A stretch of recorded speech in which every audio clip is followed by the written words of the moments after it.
So when I'm teaching advanced driving, I commonly see 6 practices around steering that are fundamentally unsafe. And I want to go through those in this video, explain why they're unsafe, and then actually we'll go for a drive and I'll explain how you can safely steer and keep good control of your car. Obviously this is one of the fundamental skills of driving, and you need to be able to steer smoothly and accurately. The first one that I see quite commonly is people sitting too close to the steering wheel. So when you're sitting too close to the steering wheel, your body actually acts as a block to your ability to have full control over your steering. You physically can't steer the car fully because your body is blocking your arms. The way to actually correct that is to get yourself into a comfortable position with good view of all your mirrors and being able to reach the pedals, whether you've got an automatic or a manual vehicle, and then cross your arms and be able to rest your wrists on the top of the steering wheel. In that position, you can hold the steering wheel at either 2:45 or 10:2 with a slight bend in your arm, which will allow you full control of the steering wheel. The second one I've seen is people holding the steering wheel too low. And again, this restricts your ability to have full control over the car. So in an emergency situation where you actually need to take avoiding action, again, this grip will not allow you to have full control of the steering wheel because your body will actually block you from moving the steering wheel to its full extent. Putting your arm through the steering wheel is even more fundamentally unsafe because I'm now unable to steer to my right. Physically, from the position of my arm, I cannot steer to the right. I can only actually steer to the left. Now remember, even at slow speeds, it may not be your fault that you need to actually avoid something that's happening. So this immediately has blocked your ability to steer properly. The one that is really I don't like at all is the idea that people can actually control your vehicle by what I call polishing the steering wheel. Your hand can slip off, in which case you've completely lost control of the car, and you have not got that fine-grained ability to control the position of your car. So you mustn't do that one. The other one that I see, especially on motorways or people that have been driving on roads for quite a long time, is they try to rest their elbow against the door. So again, this blocks your ability to turn right. So in an emergency, you may be able to turn left quite easily, but if you need to actually steer to the right, the door is physically blocking your arm. Now, rotational steering is acceptable, but we always have to remember all times, and it goes for this as well, that in here is an airbag. And if there's an impact, which may not be your fault, it may be someone that's run into the front of your car, even while you're reversing, someone may reverse into you in a car park. If your arms are in front of this airbag when it goes off, they're going to come flying straight back into your face. So this is fundamentally unsafe, not only from the point of view of not being able to control the steering, but also being whacked in the face by your arm or your wrist. So keep away, and keep away from the center of the steering wheel. You need to have one hand either side of that airbag and on the steering wheel at all times. So what is allowable steering? Well, in the advanced driving, what we actually teach is that there are 2 allowable methods of safe steering. One is rotational, providing that rotation doesn't go past the 12 o'clock position. If you need to go past the 12 o'clock position, then you can put your hand on the top of the steering wheel and pull down. And we call this the feeding method, or the push-pull method. You may have heard of it described as. So you can put your hand up and pull down, and if you're going the other way, just opposite, you put your left hand up and you pull down, and you just feed the steering wheel through your hands. Now, I have seen some people say that once you've actually made a maneuver, certainly when you're going round a roundabout or a junction, that you can let the steering wheel feed back through your hands and let it return to its neutral position. I don't subscribe to this. This to me is fundamentally unsafe as well, because I want to be able to control my exact position in the road, and I don't know when that steering wheel is actually going to return to that neutral position, how long that is actually going to take. Now, you can get used to it with your car, but still, I want to have control of where I position my car in the road. So what we're going to do now is I'm going to go and do a drive. I'll show you rotational steering, and I'll also show you the push-pull, or the feeding of the steering wheel. And both of these, if they're done properly, will give you full control of the car from its left lock to its full right lock, and then you have complete control over your position in the road. Now, the other thing to say is, certainly if you're driving an automatic vehicle, there is no excuse for not having both hands on the steering wheel at all times.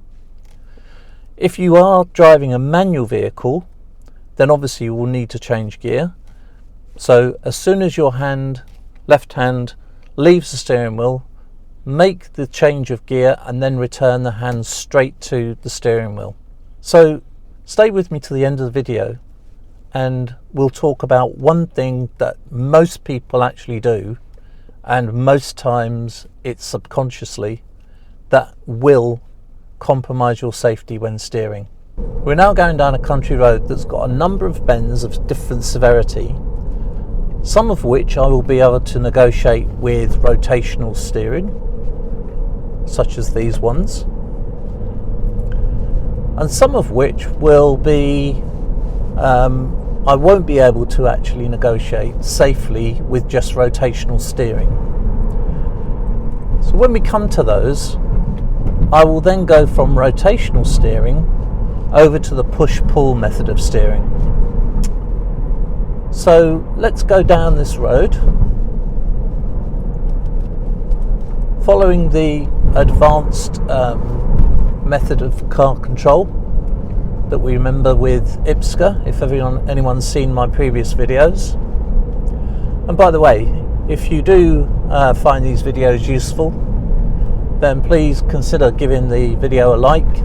It will help that video get distributed to more people and increase road safety, hopefully.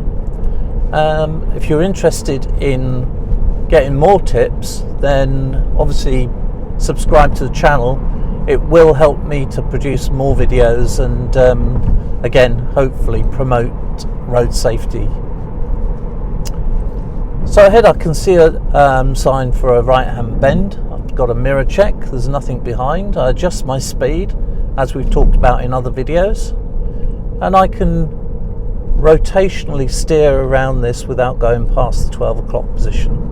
Now we're coming into a village, so mirror check, we adjust our speed for the speed limit, and looking ahead we've got parked vehicles, but here we can steer using rotational steering all the time.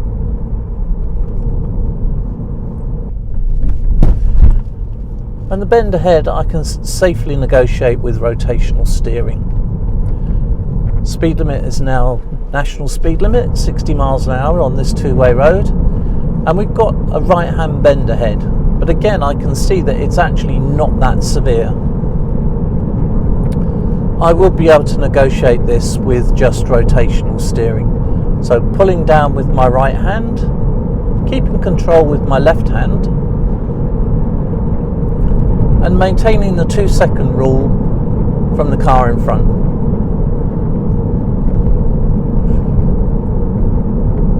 So as we progress along here, I'll be using rotational steering for quite some time now,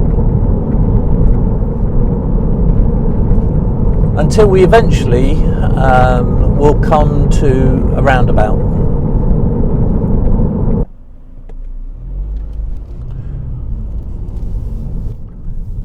Now, you may have seen there that I actually had to go to the push-pull steering. That's because I couldn't actually get round that roundabout rotationally without going past the 12 o'clock position. And that will become even more obvious because I'm going to take the third exit from the next roundabout. So mirror check, I've got traffic behind. I get past this garage before I actually put my indicator on, indicating to leave at the third exit. Mirror check to the side as well, laterally, just to check there's nothing creeping up on my inside or outside. And now, as I move onto the roundabout, I put my right hand up and start pulling down and feeding through my left hand. Now, like I said in my video on roundabouts, try not to get side by side with big vehicles as they actually move around the roundabout. So I'm just going to drop back from this lorry and establish my safe defensive zone again, my 2-second rule, which again you can see in another video. I'll put a link in the description below.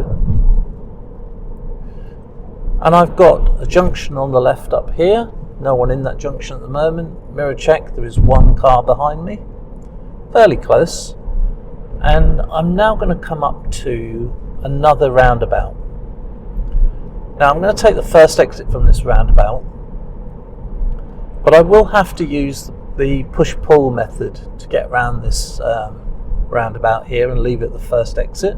Mirror check, one behind. Check to the side mirrors, it's clear, indicating for leaving at the first roundabout. Just controlling my speed, and then hand up and pulling down gently. So I said at the beginning of the video that I would give some tips on how to smooth out your steering. And the key here is that it's the pull part of the push-pull steering that actually allows you to be smooth with your steering. And the reason for that is that our forearms are set up to actually have fine control of our hands, especially the hand that we write with. We have got muscles in our fingers, but the muscles that we use for steering, in this case, are in the forearm. So pulling down is controlled by the forearm, but pushing, the pushing element of the push-pull, is actually controlled from the shoulder. So that's a gross muscle. You don't have such fine control over your shoulder muscles as you do your forearm muscles. So that pull down will allow your steering to be smooth and give you more control of the car, and also be a nice and smooth ride for you and your passengers. So I've just come into this car park now just to show you how you can actually get full control of the steering wheel with both hands using the push-pull mechanism. And I can actually control the car